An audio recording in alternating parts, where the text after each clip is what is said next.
What happens when your worst fear becomes your reality? Hi, I'm Brent Cassidy. Welcome to the Nightmare Success In and Out podcast, where we explore how to overcome your fears and nightmares and set yourself free. We're going to be exploring this topic with guys I was in Leavenworth with and others who survived their own nightmare. These stories can be inspiring, sometimes sad. There's some humor, but hopefully you can come away with a nugget of something that'll help you knock down some of the prisons you built up in your own mind. All right, Nightmare Success listeners, we're back. And man, am I excited about the guest I have today. This program is all about, what happens when your worst fear becomes your reality. How do you adapt, survive, overcome, set yourself free? Well, Seth Williams, if you go to Wikipedia, this guy has quite the Wikipedia page. But I think, and I was thinking back all the different interviews that's happened here the last year and a half, and Seth is the first guest that I've had that has run the full spectrum of the criminal justice system. I can't wait to get in and talk to him a little bit about that.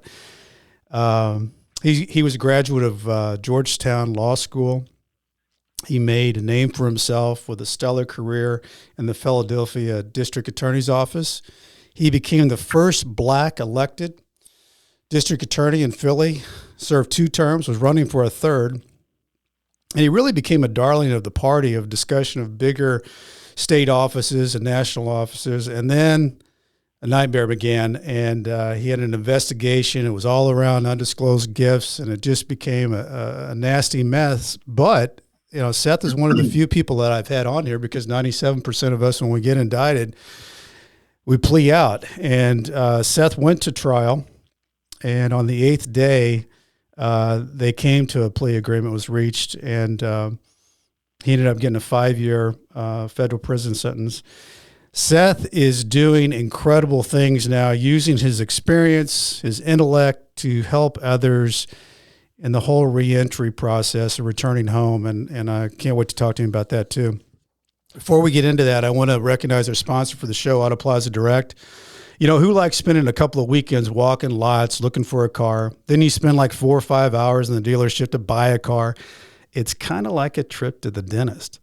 Well, there's a better way to take away all the pain and hassle of getting a car. It's called Auto Plaza Direct. They are your personal car concierge. Just tell them the car you want, what you can pay, and they'll go find that car for you. They'll negotiate your best price, and they'll deliver that car to you. They also offer you warranties and financing. It's full service. Go to autoplazadirect.com to get started with your personal car concierge.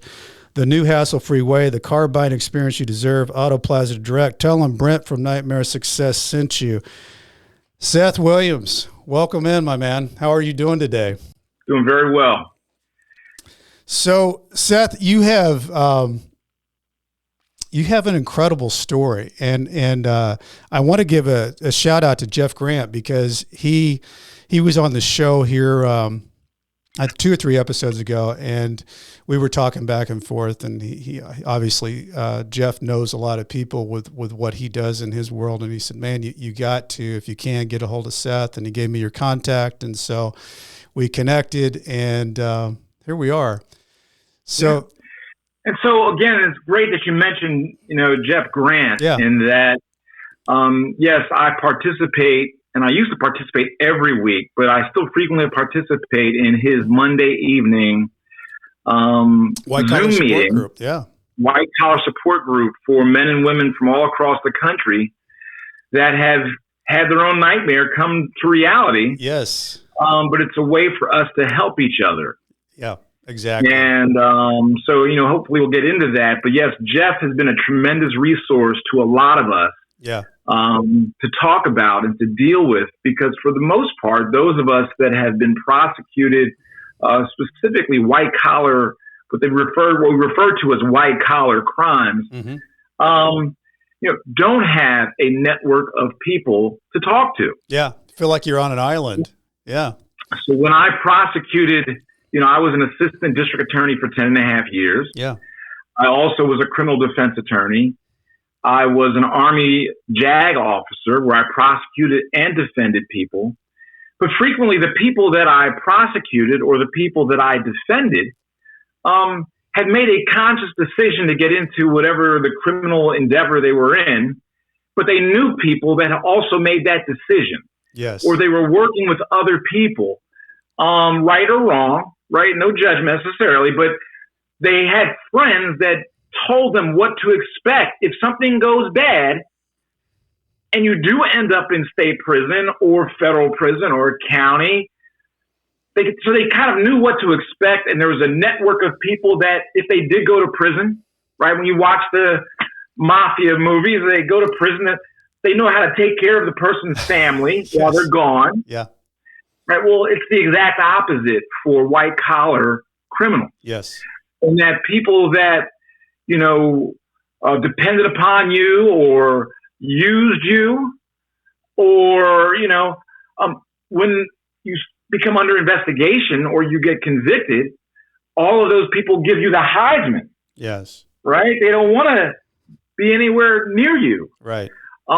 People don't come to your assistance for the most part. Now, there are some,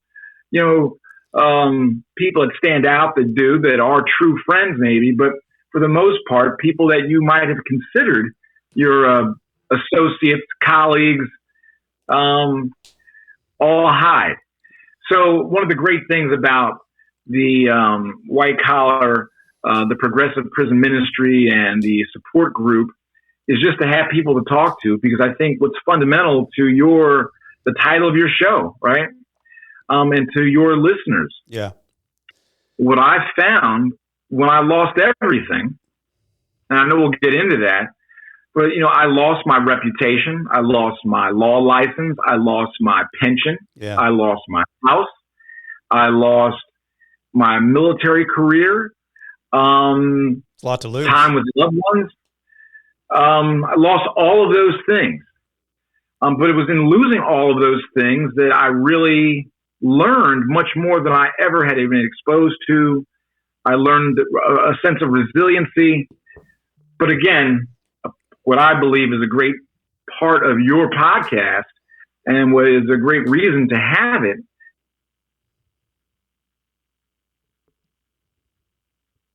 that we may be comfortable, but that we may. A lot of my fear when I was under investigation was just the unknown. I didn't know what to expect. I had no one to talk to. Right.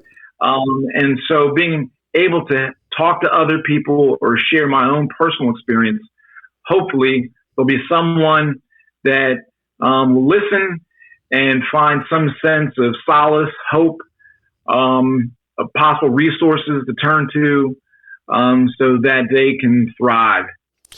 Well, let's do this, because I think, Seth, you've got an interesting background from the beginning. Can you kind of walk us back a little bit about, Seth Williams growing up as a kid? Sure. And you mentioned earlier that I had a great Wikipedia. Well, a lot of things are on Wikipedia. I mean, anybody can go on there and add stuff. A lot of things about my life were removed. Yeah. It used to talk about my military career, and all of that was erased. I don't know by whom. Right. So yeah, I don't know how that works. I don't know how Wikipedia works, but I do know that people can add and delete. And I'm not sure how either one of those work. Right. So again, my name is Seth, and I was born January the 2nd, 1967, and I was given up for adoption at birth. And I lived in an orphanage and foster care.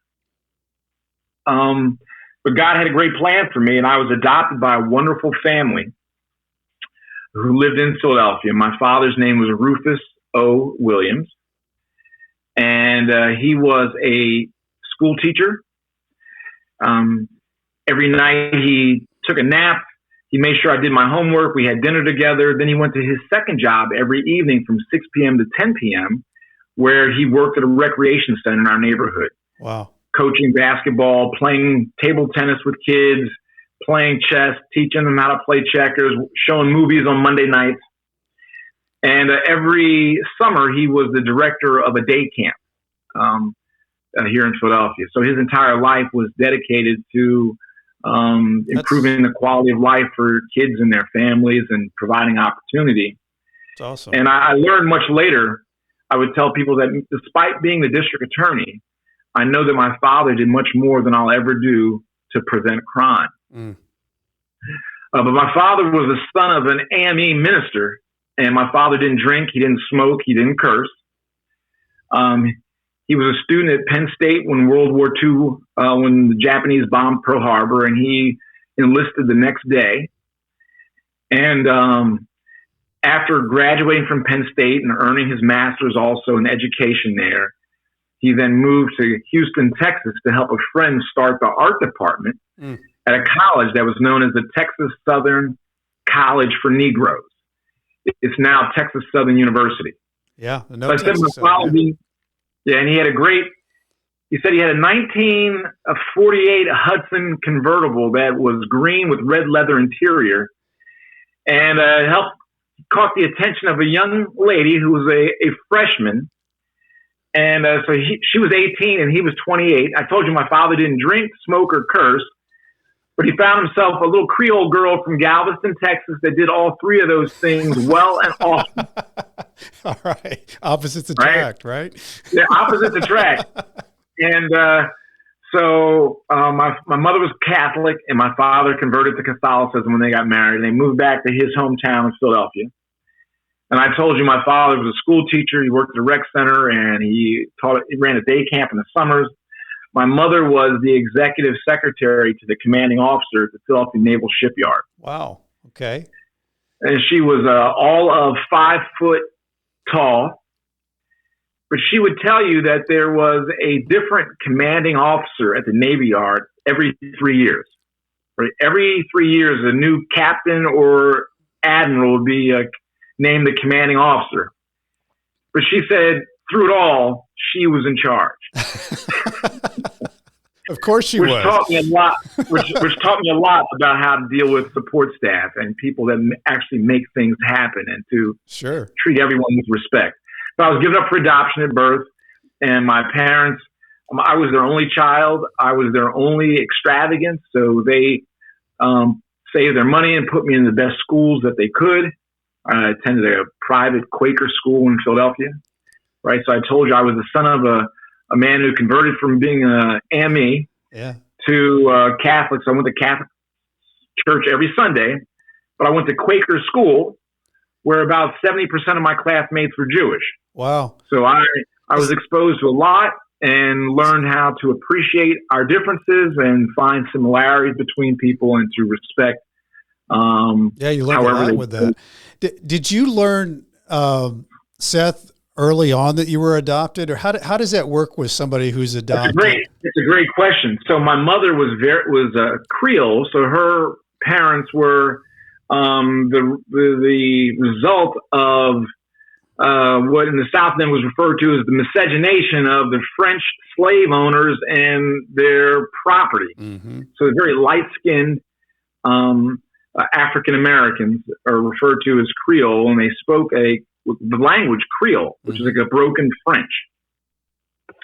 My father, Rufus Williams, my mother's name was Imelda Williams, Imelda Broussard. Her maiden name was Broussard, which is a Creole name, which is as familiar as Smith down in Louisiana and East Texas. Well, there's even isn't there a Broussard? No, there's not. I was thinking there. I know somebody Broussard that lived around in that area that had a funeral. Yeah, well, you can't throw a stone without hitting a Broussard in southwestern Louisiana and New Orleans. Yeah. And so anyway, my father was very dark skinned, but I kind of was like in the middle of them. I just assumed my whole life I was just their kid. Nobody told me otherwise. Yeah. So I was 11. And I was getting ready to go away for this program. I'd been chosen to represent children at this camp in Denmark when I was 11 years old to promote world peace through children. And my mother started drinking, and she started telling me that, parents have a talk with kids about all the things to watch out for when you're traveling, And somehow this ended up with her telling me how much she loved me, of course. But she had been pregnant in the 50s. And as a result of medicine that they'd given a lot of mothers then, I always mispronounce it, thalidomide. Mm-hmm. Thalidomide, I always mispronounce it. I know I would mispronounce that. but she had a miscarriage and an emergency hysterectomy, and that she never had any additional kids. So I was just crying, and it was through that I was told that I was adopted, that they always wanted a child, and they picked me out, all that. And so that's how I found out. But then that caused in me a serious sense of abandonment and rejection. Like, well, I know my parents love me. Yeah.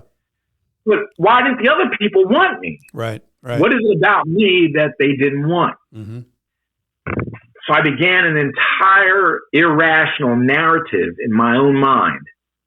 I knew that my biological mother was white, my biological father was black, that they were college students.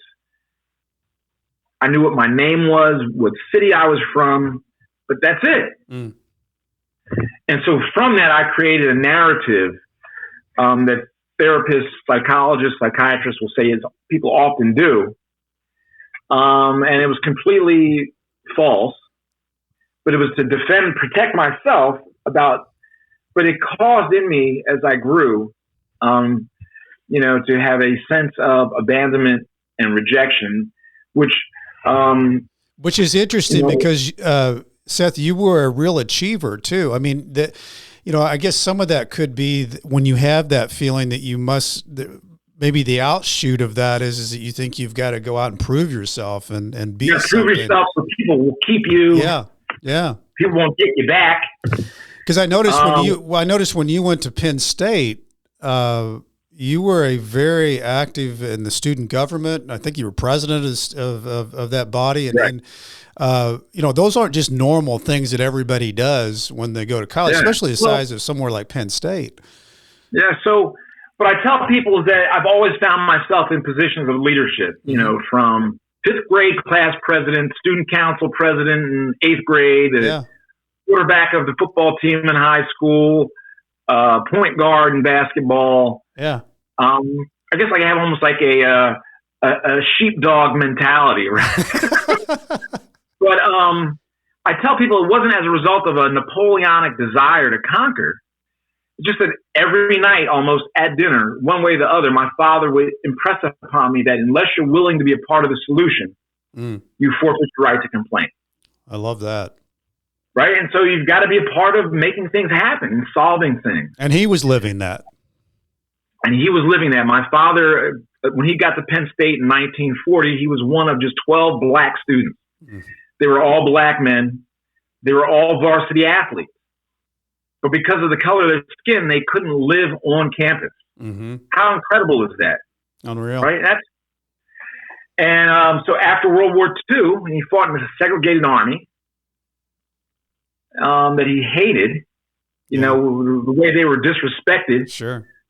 He found in many ways he had more privilege overseas than here in America. Mm. So when he returned from combat and earned a Purple Heart, he was wounded in combat. When he came back from the VA hospital, he went back to Penn State. He founded the NAACP chapter and my fraternity, the Alpha Phi Alpha fraternity, which is the oldest fraternity for African-American men in America. And he led sit-ins and protests for public accommodations and civil rights in State College, Pennsylvania. Wow. Black men weren't allowed to live on campus until they had these protests, and they were allowed to live on campus in 1947. So as a result of that, whenever things happened, I just found myself, we've got to do something. Mm-hmm. And I found myself helping organize people. And so, yes, when I originally went to West Point after high school. Okay. I tell people I got a medical discharge. They found out I was allergic to math and calculus and chemistry. I hate math. But again, that failure in life, really, I learned from my failures the most. Yeah, boy, is that a heck of a tip, though? Right? Learning and evolving from that, absolutely. Right. So then I went to Penn State, and I quickly got involved with the divestment movement, and then I ended up I got elected president of the Black Caucus to represent all the African-American students, and I helped lead a march from Penn State to Harrisburg, which is the state capital of Pennsylvania. It was 102 miles during spring break when a lot of classmates were off Cancun or whatever having a good time. We were walking along the highway, to get Penn State to divest from companies that were doing business in support of the apartheid government and all of its inhumanity and violence in South Africa, and to support some bills that were being introduced in the Harrisburg, in the state capitol, to have companies reinvest in Pennsylvania companies. And it was successful. At the conclusion, it was just only 35 students went on the walk. About 100 said they would, but 35 went. And at the end of it, the governor of Pennsylvania, Governor Casey, whose son is now our United States Senator, he wrote a letter in support of what we did and mentioned us by name. And the Board of Trustees voted to divest at the next meeting. Well, that's something at that age, Seth, to feel like you've made that type of effect in a college environment and then in the real world. Yeah. And then despite, a lot of adverse publicity and death threats for, being the president of the Black Caucus and wanting the school to invest in efforts and programs so that the school could reflect the population of the state of Pennsylvania, and to have more African-American students and faculty, I got elected president of the entire undergraduate student government, representing all 37,000 students at Penn State when I was there. Is amazing. It really is. So that was great. And, but again, I always had in me this fear of rejection and abandonment. Yeah. And, I never considered myself an alcoholic, but I guess everybody, all the guys on my football team, after football games, we won. We had a case of beer. Sure. And at Penn State, everybody, it seemed, binge drank nonstop. That's what college kids do, right? And then I went to law school, and I had a wonderful experience at Georgetown Law School. I was accepted into a program. I was a public interest law scholar, and I loved living in D.C. I loved Georgetown Law School. Everything I had to protest against at Penn State, didn't have to do any of that at Georgetown. It seems and it gave me an opportunity to go to mass at lunch right there at the school.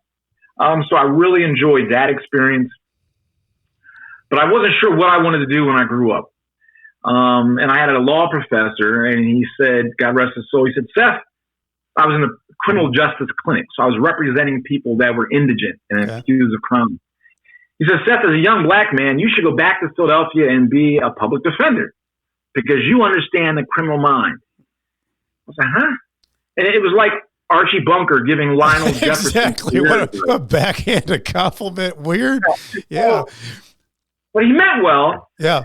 But I said, you know what? I learned from that experience that the person with the most discretion in the criminal justice system, other than the police officer who's actually out on the street that comes into contact with people originally, the person with the most discretion and power is the young assistant DA that's deciding whether or not to approve charges, whether or not to approve a warrant, an arrest warrant or a search warrant. So I said, you know, well, I want to be an assistant district attorney so that I can help reform the broken, racist, classist, criminal justice system, while at the same time standing up for the victims of crime. Somebody's got to be the champion of the victims of crime. Mm-hmm. And so I became an assistant district attorney, and I did that for 10 and a half years, prosecuting everything from low-level retail theft and possession cases. For a year, I prosecuted adults that committed crimes, sex crimes against kids. Yeah. I prosecuted, you name it, homicide, shootings, kidnappings. There's a long list. I've read up on you, Seth. You had some big cases and meaningful cases throughout those 10 and a half years. You said you had a military background. How did that work itself in and weave in? So I told you, as a result of my allergy to quantification skills, I received a medical discharge from West Point. And that failure, that sense of there was something always nagging at me that I didn't complete that thing. Yeah. And so after getting my law license and serving in the district attorney's office, I got married in 1996. And my wife, my then wife, already had a daughter. I later adopted her. and I wanted to remain an assistant district attorney, mm-hmm. and I wanted to find ways to supplement and complement my income without leaving the DA's office. Yep. I began teaching as an adjunct professor at Penn State Abington, and I got a direct commission in the United States Army as a JAG officer to wow. become a lawyer in the Army. That's very cool. And so I got a direct commission, and I began about 15 years in the Army Reserve, so one weekend a month. That's what they tell you. They tell you it's one weekend a month, but after 9/11 and a war, the war on terrorism, yeah, it was much more frequent than that. Absolutely. But I really appreciated the opportunity to serve. I served as a prosecutor in the Army, a defense attorney. I provided legal assistance to soldiers and their dependents. I was an operations lawyer. Just a great experience. I transferred to the Pennsylvania Army National Guard for like the last 4 years I was in, 3 or 4 years. I served as the senior defense counsel for the 28th Infantry Division of the Pennsylvania Army National Guard. So I was like the head public defender for an Army division. So just a wonderful. That's the crazy thing about your reading up on you, Seth, is that you did so many different things, and you were a fairly young man. I mean, the things that you did and the effect you were having in that time. Was it always in your back of your mind that you wanted to run as a district attorney? Yes. So I really thought from when I was a little kid that I wanted to be the mayor. Okay. Absolutely. Okay. Why not? I worked on Wilson Good's campaign when he became the first African-American mayor in the city's history. And I just thought there'd be to be able to help people and to solve problems. And that was kind of my goal. I wasn't sure what I wanted to do or how I would navigate all of this, but I just, as a result again of, I was a president of the Civic Association and Town Watch in my neighborhood. Mm-hmm. And again, it wasn't as part of thinking that is a stepping stone to emperor, but a way to serve, and it evolved. I learned from that. I made connections with people. Sure. And found other ways to serve in my church. Yeah. Through national service in the Army, through my legal career and providing advice and doing things. Many things, of course, are just helping individuals in anonymous ways. So it was just an amazing experience. I left the DA's office in 2003 after 10 and a half years because my predecessor had announced that she wasn't going to run for re-election. So in Philadelphia, you can't be an assistant DA and run for DA. So I started working in private practice at a great law firm. I did personal injury and some criminal defense work. What was that like? What was that like after kind of jumping on the other side of the fence of things in that time of your career? Well, it was for a purpose, so I knew what I was trying to do. Yeah. But it was interesting just having clients. I'd experienced it while I was in law school, but people really expect if they're paying a lot of money that there's going to be no consequences to their behavior. Right. Right. Which is, so that was a learning experience, but just learning the business aspect also of a law practice was eye-opening. Yeah. I had one guy, a famous guy at the law firm named Ted Scher, and his quote was, "It ain't about the money. It's about the money." It was funny, but I understood what he meant, But I, left the DA's office and I began the process of creating a political action committee, making all the network that was necessary. I ran against the incumbent. I only raised $150,000. She raised and spent over $1 million and called me everything but the son of God. But I got 46% of the vote. I almost beat her. Yeah. I'm running on. How old would you have been at that time, Seth, when you did that? You had to be a young man. I was 40. 40 years old, yeah. Right. I was 40, I think. I have to check. But I got elected. I was 38, I think, then, actually. I was 38.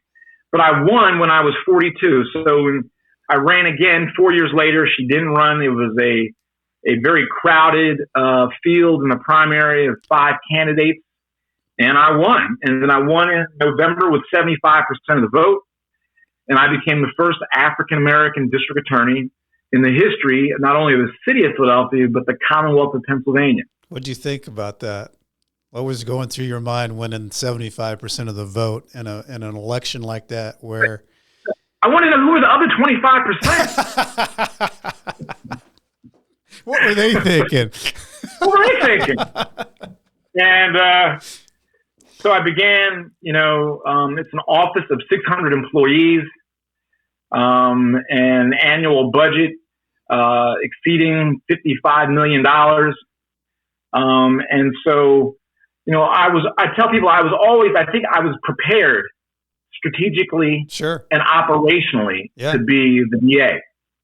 From my military experience, all the leadership things in the community and the church. I was in charge of the church carnival committee, the parish pastoral council, all those things. I wasn't prepared emotionally, okay. I don't think. Okay. For the responsibility of being the DA.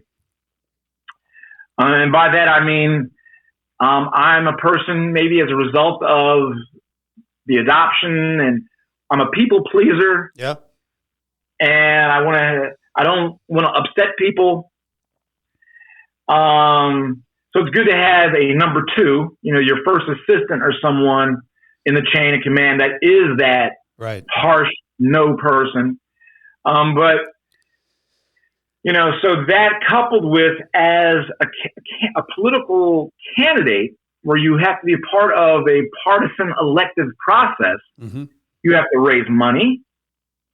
And by raising money, to raise $100,000, let's say, right?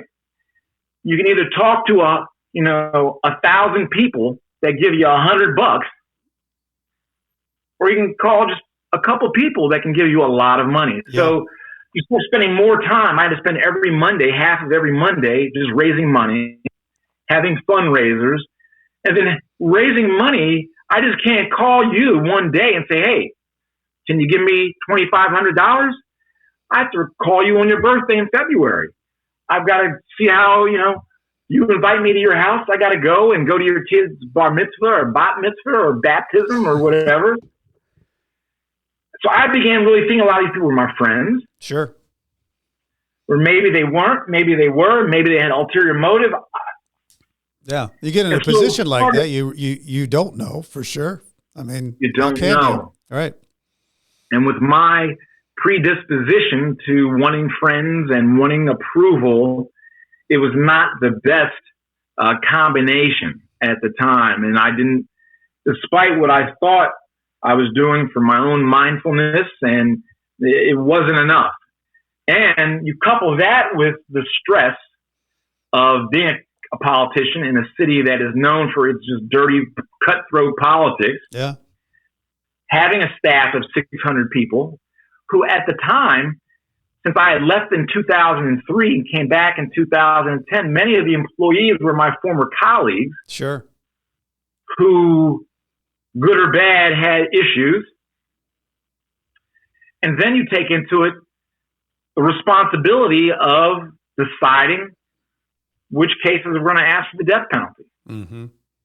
Right? The reforms that we have to make, dealing with the press, dealing with, cases that they've made documentaries and movies about, like Kermit Gosnell, who was running not only an illegal pill mill, but an illegal abortion clinic. Mm-hmm. I was the first district attorney in American history to prosecute the hierarchy of the Catholic Church for shielding pedophile priests. I read that. Yeah. Which, it's no coincidence. And you're that Catholic. And I was Catholic, correct. And that led to, and no coincidence, 7 of the charges that were brought against me were related to the Archdiocese of Philadelphia. Mm. Right? So as a result of that, my father passed away in 2001. He was my best friend. So he didn't get to see the election then. Didn't get to see the election. Yeah. I didn't really have a person to be able to talk to. Yeah. I was the only child. Yeah. I didn't know who to trust. Yeah. And so, unfortunately, I began gradually to trust this guy named Jack Daniels a little more, and a guy named Martini, who had a friend named Extra Dry Vermouth. And so I began to numb myself from a lot of the stress. Yeah, it was like your escape. That. And I tried. I thought, I had a daily cigar, which I thought was, both my grandfathers smoked. It was my way of kind of like decompressing. Sure. And, but there were healthier ways to deal with stress and the anxieties and the things that I was dealing with. But all of those things. At that time, Seth, was your wife, kids, everything good at home, or were they thinking you were under a lot of stress and you were, out in the world of trying to conquer but stressed in the real sense? Well, I mean, I tried to do what I thought I went to, every class trip. You were plugged in. All the parenting things. I was a coach of daughters' softball team, the 7th and 8th grade girls basketball team, yeah, T-ball, all of those things, Yeah. So I tried as much as possible. I'm sure if you were to talk to them, of course, there were things that I could have done much better, which I recognize. And, I think my ex-wife would have said that I was concerned about doing the gardening outside in the backyard. Yeah. She was more concerned about the inside of the house. Mm-hmm. Well, she thinks it's a metaphor of what I was concerned with, the exterior things and not as much the family. There might be some merit to that. That's deep. I thought more, I like doing gardening. Sure. I like cutting the grass, and I found that therapeutic. Yeah.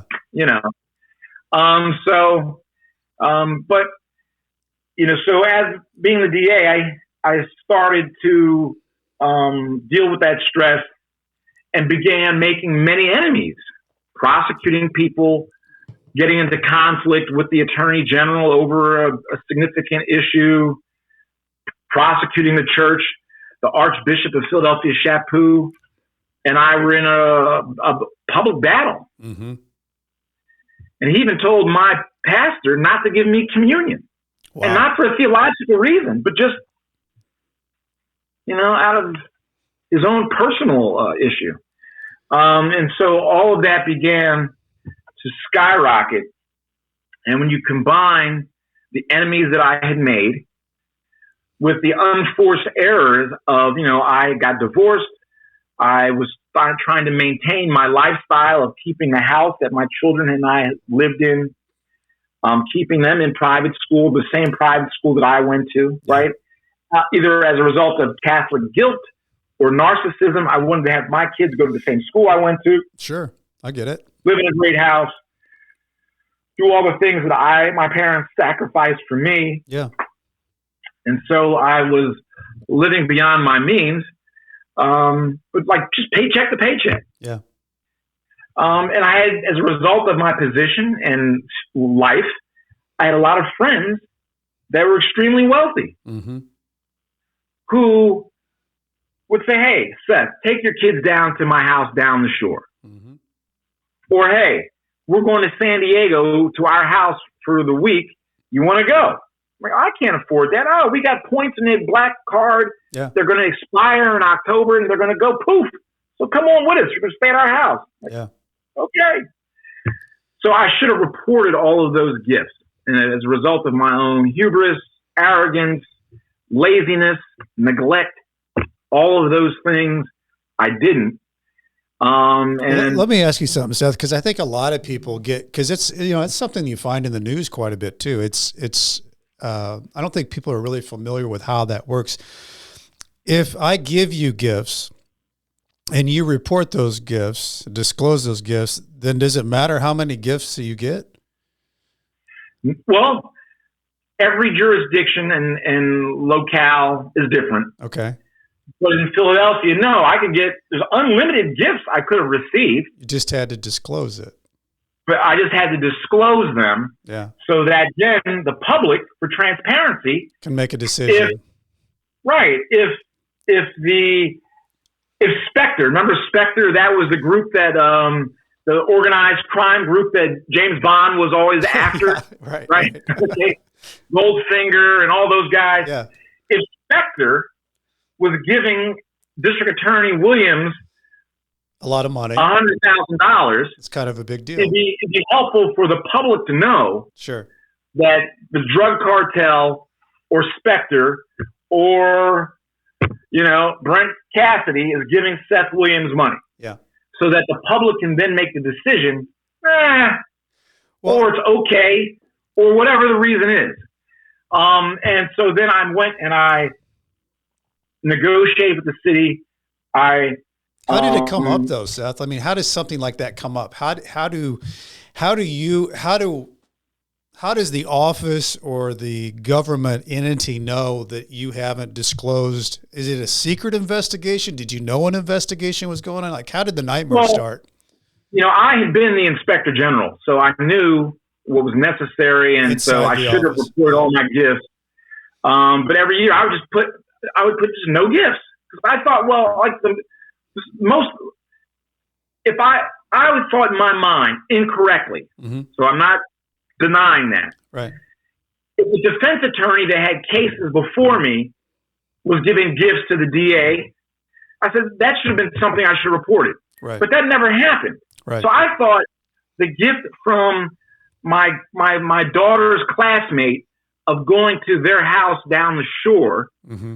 or my daughter babysat somebody and they're like, let's go to San Diego, mm-hmm. or my then girlfriend gave me a used Rolex watch, mm-hmm.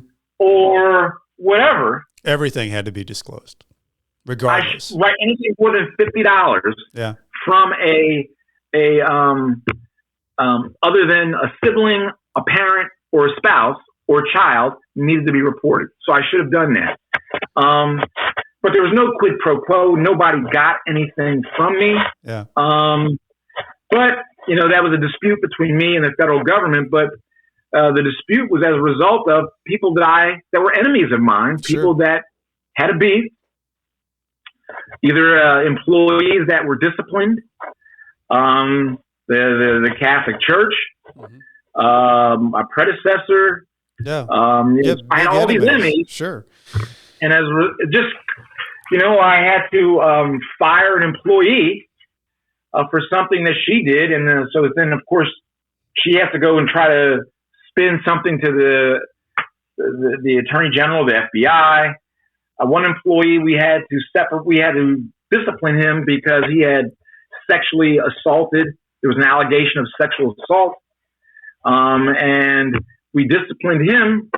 And he said that if he didn't get the specific job he had back, that he was going to drop dime on me. Mm-hmm. And so this domino began. And originally the FBI was investigating me for what they had been told was having ghost employees.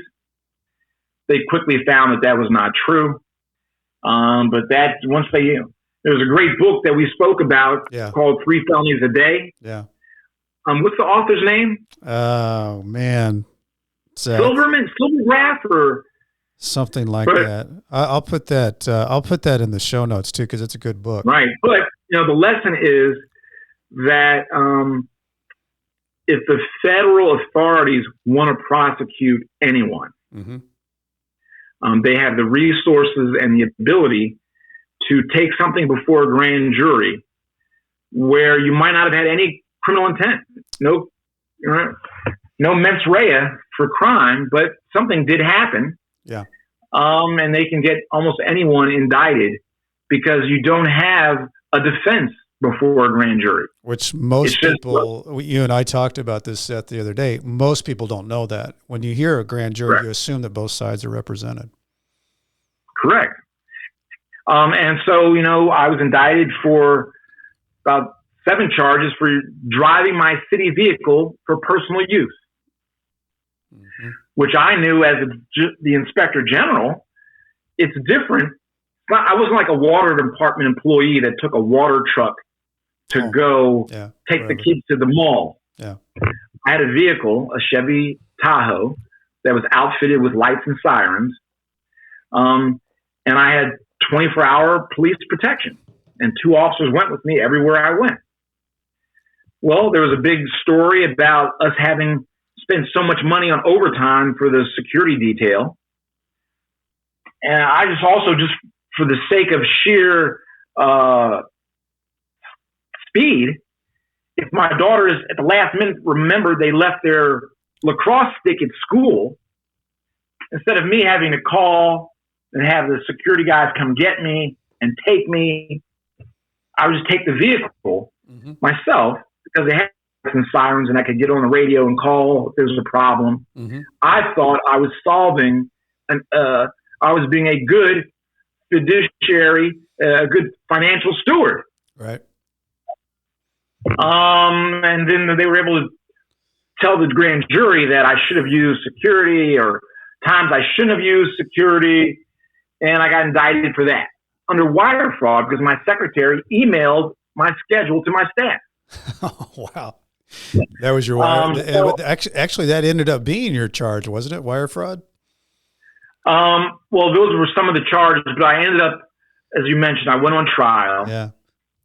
Because I negotiated, I should have reported my gifts, and I didn't. I negotiated with the city what I thought was a more than fair penalty and settlement for that. Yeah. The feds had said that they were going to pull back if I did that, or if I announced I wasn't running for re-election, all which I did. But then after President Obama left office, and before President Trump was appointing the new U.S. attorney, in that vacuum, I was indicted. And so that's what happened. But I went on trial. And during the second week, we were given an offer to plead guilty to 1 count. And I ended up pleading guilty to 1 count of a violation of the Travel Act. So a friend took me on a trip, and they said as a result of him taking me on the trip, it was part of his idea to befriend me so that I could help him out. But you got a big sentence. I mean, that the overall sentence that you went to trial. Like you said, you had some good days and then a bad day, but in your plea, and one of the things you told me, which I thought was interesting, is that you were going through this, and in your mind, your attorney says, well, you can choose to, if they get you on one of these counts, you could see your daughters when they're out of high school, or you can see them later after they get out of college and beyond. And that's a lot for a dad to think about too. Is you? Yeah, so that was a lot thinking of your life and your world. That how does it all evolve from this point, right at this moment in this courtroom? And so, as a young prosecutor, I didn't think anyone would ever plead guilty unless they were guilty. Right. And in the federal system, about 97% of all people that are indicted plead guilty. Plead. Mm-hmm. And I can assure you that not all 97% of the people that are charged are guilty. Right. I was in prison with people that had been, their wives were the subject of investigations, and then as a result of that, to put pressure on the wife, they charged the husband with something. Yep. I thought as a young prosecutor what I was doing, prosecuting people who, every day in Philadelphia, cars are being stolen, fires are being started, people are being raped, homes are being burglarized, right? People are being shot, people are being murdered. Most federal crimes is just something that someone's decided we're going to go after this thing. Yeah. Right. Well, you're right, because most violent crimes, unless they've gotten over state borders, they're contained within the state. Correct. That's why you see there's so many drug dealers in the federal system, because by the nature of their business, it crosses state lines. Or that's what I thought before I went to federal prison. Yeah. But the majority of the men that were in prison with me were there for selling drugs. Yeah. And those that were there, the majority of them were there on ghost drug cases. Absolutely. Which I never heard of until I went to prison. Yeah. In state court, if I'm going to be the DA proving that Brent sold drugs, I have to put on a witness that saw him make some sort of hand-to-hand transaction or delivery of something. Exactly. To show that he received some sort of compensation or something for that. And we have to recover the drugs that we think he transferred and test them and show that, in fact, they were a controlled substance. Right. We have to do all of that beyond a reasonable doubt. Every part of that 360-degree circle of evidence. In federal court, for the most part, the drug dealers they prosecute are people that beat a lot of lower cases in the state court. Mm-hmm. And they will indict them based on a telephone conversation or someone else that said, well, here's the conversation between Brent and Seth. Hey, Brent, how you doing? Yeah, I'm good. Yeah, I'm thinking about getting some poodles. I don't know, maybe a Rottweiler, maybe some Huskies. You got Huskies? Yeah, I got lots of Huskies. That's all I'm doing now is Huskies. So how much are you selling Huskies for? About $1,000 a piece. Okay. Well, let's talk about it some more. Meet me down at the wharf tomorrow at noon, and maybe I'll get some Huskies from you. So with that, basically, they go to a grand jury, and they say, this is Seth asking Brent it's a drug for kilos of heroin, right, which go for a value of X, and due to the amount that he was going to buy, it means this.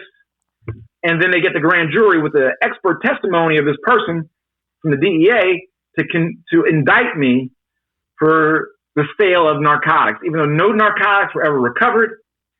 Maybe it was Seth just selling wolf tickets, just talking big. Maybe they were going to be a drug deal. I don't know. A lot of ambiguity there. A lot of ambiguity, and that's the majority of guys in federal prison. Well, I want to talk about this, Seth, because you are definitely the first person I've ever had on this show that had the career that you had and walked into a federal prison.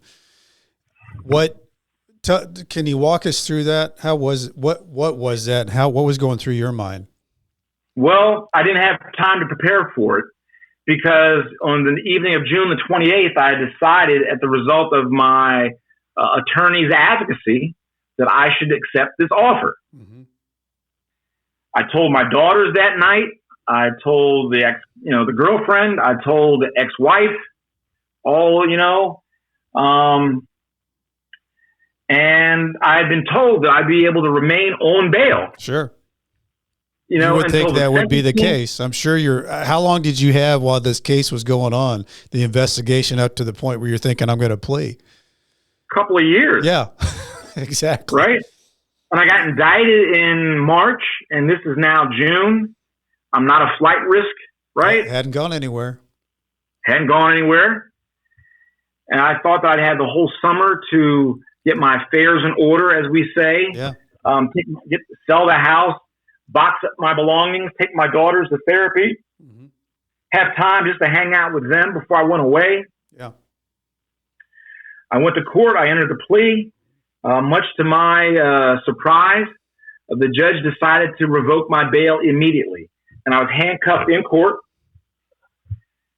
taken underground, strip searched, given an orange jumpsuit, and placed in solitary confinement for 5 months. What's going on in your mind on that moment? My head was just swimming with, I just couldn't imagine what was going on. How did this happen to me? But again, if it hadn't been for going to West Point on the 1st of July of 1985 for our day, reception day, and going through boot camp in the Army at West Point and being a soldier for all those years, that really prepared me for that day. Mm-hmm. And then, I tell people all the things that I lost: reputation, salary, savings, law license, pension, liberty, time with loved ones, is when I lost everything. But I learned that when God was all I had, God was all I needed. And that's what got me through The worst nightmare of my life was just, a friend told me, Brian Lentz, who had also served in the Army, and he was my campaign manager when I first ran. Look, don't try to figure out how you're going to get through 60 months of this, right? He said, how do you eat an elephant? Mm-hmm. Piece at a time. Just one small bite at a time. Mm-hmm. So I began reading every type of book you can imagine. And I came across a book called Born Again by Chuck Colson. Okay.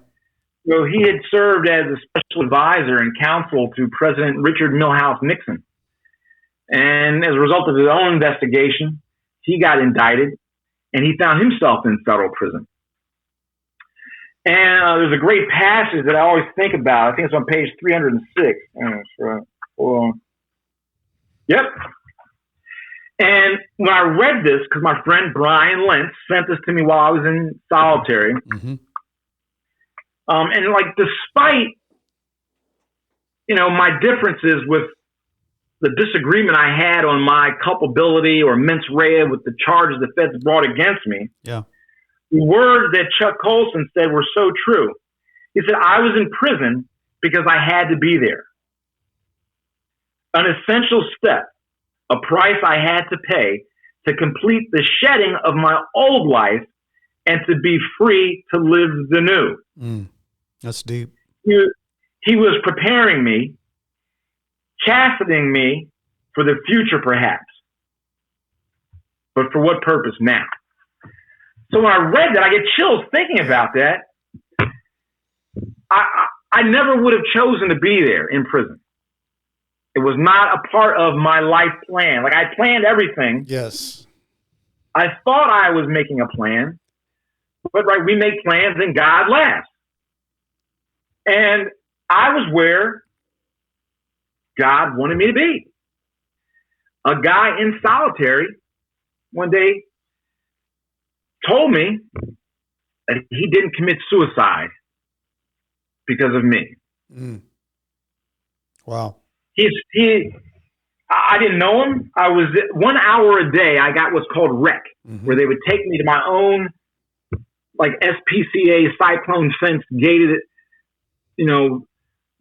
size of a parking space area that still had a covered roof, but chain link fence all around me. And he said, Mr. Williams, may I speak to you? I was like, sure. He had a thick Nigerian accent. And he began telling me how he had an MBA from Brooklyn University. He had a finance degree. He was in real estate. He was the son of a Nigerian diplomat. He had never been in trouble in his life. He had 5 kids and a wife, but he had been part of some sort of real estate transaction in New York City. All of the other people went to lawyers first. He ended up he was the guy holding the hot potato. He got prosecuted. He turned himself in. He's in the detention center awaiting his plea. And some kid wanted to use a toilet in his cell, started a fight. He had a big bandage over his head. And he's telling me this story. And he said that he then found himself in solitary confinement as a result of that fight. And it was bad enough that he thought he had disgraced his whole family and brought shame upon them. But now being in solitary confinement for a week, it was just too much for him. And he said he decided to take his own life. He hit rock bottom. He had hit rock bottom. And he said at that moment, he'd written his family his letter and he put it in the envelope. But before the correctional officers could take the envelope, he saw them walking me through the hall. And they always, those correctional officers had their arms on my shoulders.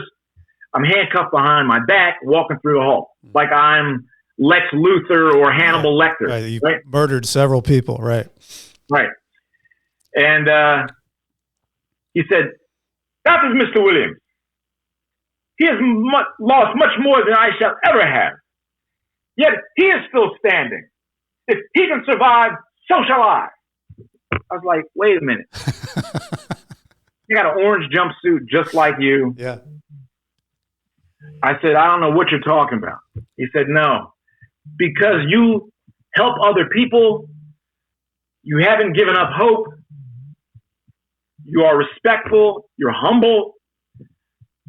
Because of you, my 5 children still have a father. My wife still has a husband.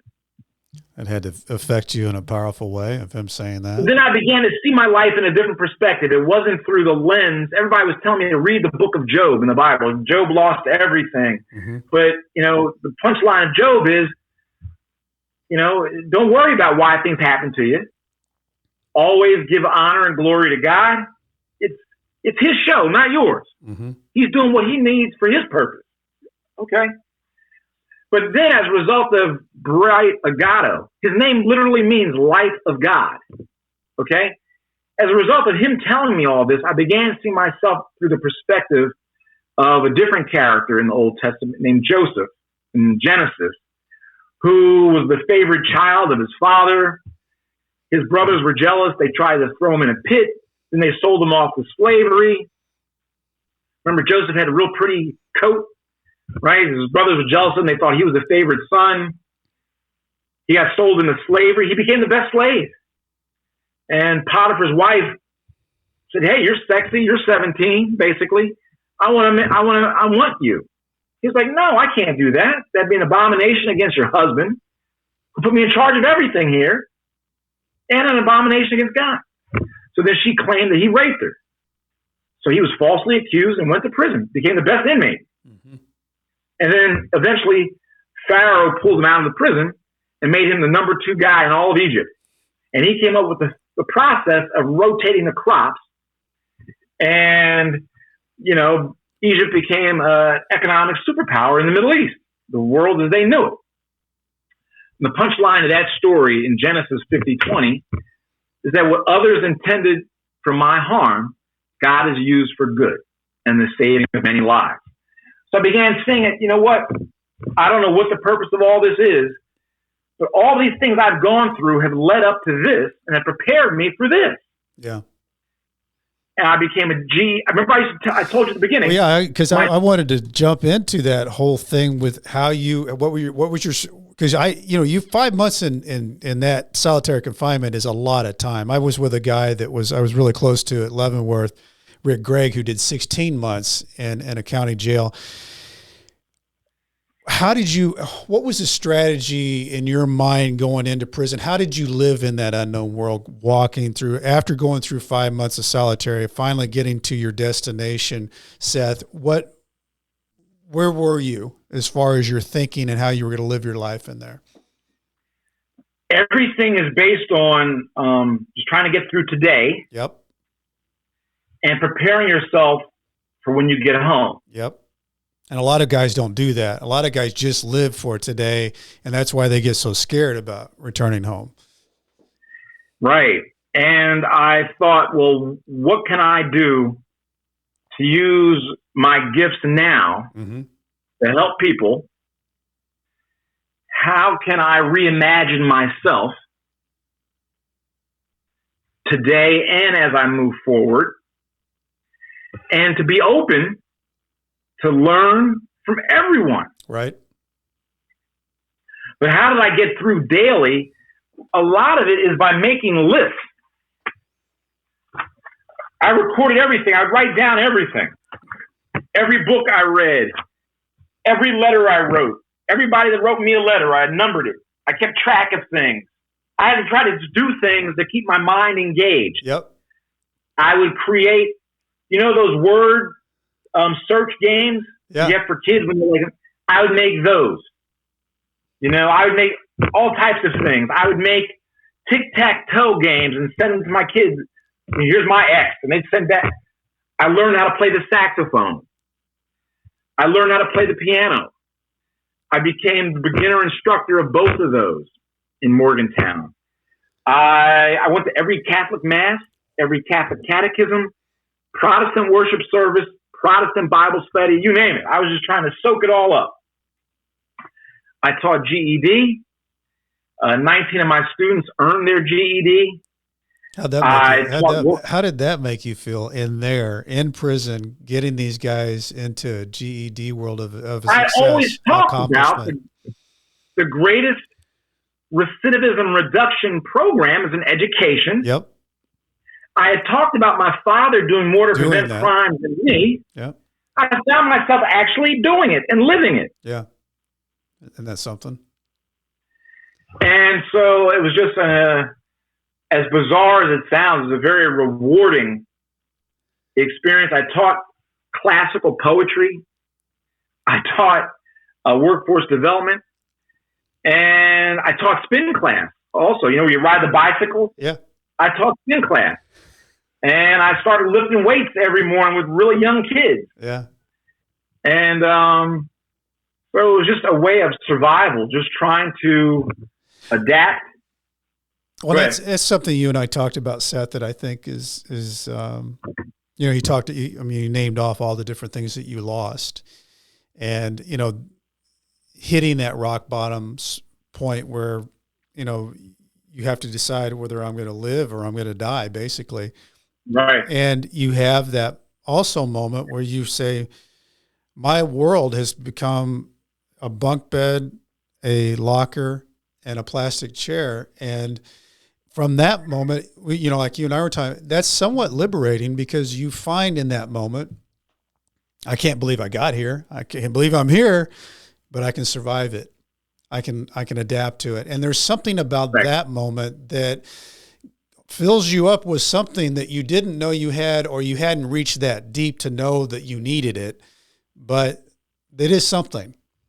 Right. And to your point, exactly, about this nightmare occurring, right? Well, you know, I told you I used to love gardening, right? So I had a great riding tractor. I got every type of weed whacker, this, that, and the other. I used to love grilling. Yeah, I love grilling. I love to grill. At one point in my life, though, I had 5 grills. You told me that. I don't know anybody who's got 5 grills. The propane, I got the charcoal, I got a smoker, I got this and that. Well, for 34 months, all I had was a locker that was connected to the wall. Yeah. That was 3 feet tall, 2 feet wide, and 1 foot deep.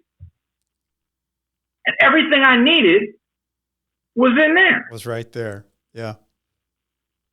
So all these things chasing, I need this thing, you know, like I don't carry a watch now. It's not that I like the Rolex watch I used to have. Sure.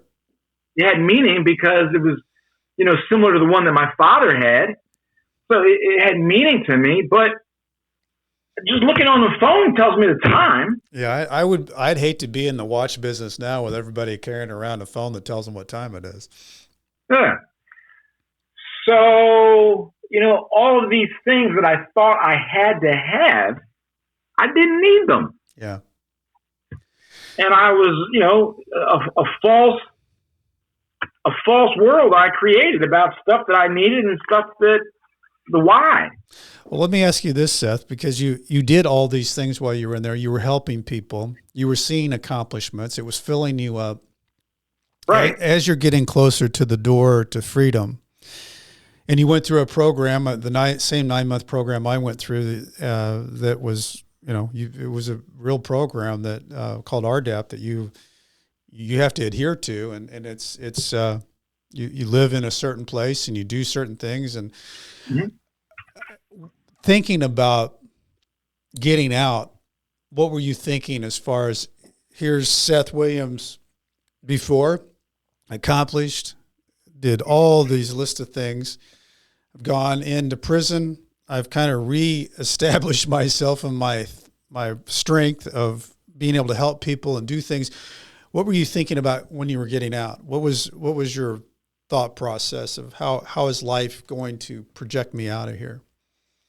In many ways, coming home and trying to get started again is more difficult than actually being away. Yeah, absolutely. Yeah. I thought more of the people that I had helped, that I had done things for, or people that would recognize, here's a guy who was an assistant DA, a civil attorney, criminal defense attorney, Army lawyer and officer, elected DA.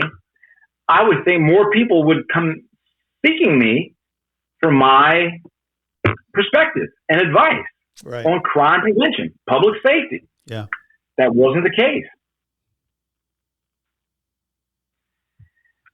So I thought, well, what can I do? And I really found that I found great joy and value and reward in what I learned teaching GED, that the majority of the men that I taught never had problems getting legitimate jobs. They were supplementing their income with things that brought them into conflict with the government. Sure. But they never had problems getting jobs. They had problems keeping jobs. So it was my goal. I said, well, if nothing else, and I have my own LLC, Second Chance Strategies, and I advise and I contract with nonprofits or businesses to create vocational training and workforce development programs to create a direct pipeline from returning citizens to careers.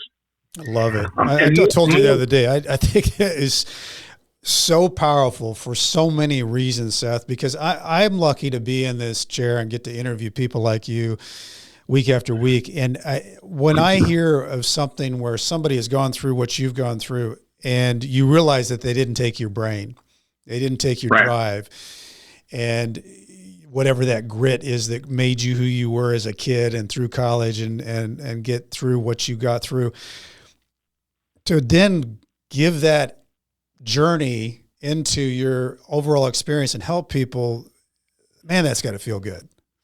Yeah. And it's still very challenging. Yeah. But just very recently, things have changed much for the better. But I will be creating another vocational training program that not only provides the technical training, but also provides the life skills, the workforce development, the people skills. I refer to them as the power skills. People often refer to them as the soft skills. Yeah. But Stanford did a study, and 85% of the skills that you need in the workplace aren't the technical skills about how to make the widget. They're to show up on time. Yeah. How to deal with conflict. Right. Sure. All of those things. And so I'll be doing that. Also, having a resource specialist, like a social worker that's there that helps people navigate and remove the barriers that they have to employment and to housing, getting government documents. Yeah. When you come home, you have to have a house. Yep. You have to have a job. You've got to get your Social Security card. You got to get your birth certificate. But nobody helps you do any of those things. No, and I always say to people on this show is that we're the last of our breed. The ex-felon is the last of their breed that can be legally discriminated against. You got to check the box that you have this for your job, and they won't rent to you a lot of times if you have a record. So it's legal, and you have to help people get through that, or they do fall back into that recidivism of the 75%. The first apartment I applied for when I got home, I got denied. Yep. After all this, had happened in your life, it's, and I want to ask you, Seth, too, because having somebody like you on the show, considering what all is going on in our society and the United States right now with our system, the criminal justice system and what we're seeing, it's in the news every week, every day, both political parties, everybody's out there, talking. What do you think of it all? And what are the ways that it could be better? Well, we're being sold a false narrative and given a false choice by some extreme left-wing people that we have to only focus on reforming the system. Right. So the pendulum swings back and forth in criminal justice, from law and order to tough on crime, right, to just being soft on crime, or either. It goes back and forth. Oh, yeah. You can watch through the decades how it changes back and forth and swings. Yeah. Right. And a friend of mine who used to be the district attorney of San Francisco, then she became the attorney general of California and a United States senator, who happens to be now the vice president of the United States, Kamala Harris, wrote a great book called Smart on Crime. And I really think the answer isn't being soft or hard on crime. It's be smart on crime. We have to address the root causes. But you have these extreme left-wing people that are winning offices and district attorneys' offices and whatnot across the country who have made a false choice. It's not reform the criminal justice system or provide public safety. Yeah. We have to do both. Right, smartly. They have to be done simultaneously. And well.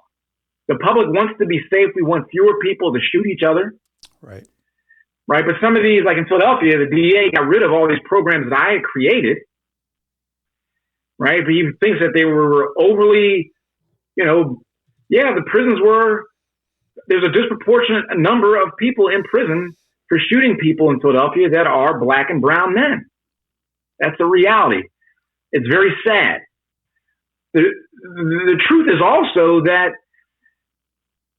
80% of the men shooting each other in Philadelphia are black and brown men shooting each other. Right. That's a reality as well. So we have to do all we can to prevent them from shooting each other. We also have to hold them accountable for behavior.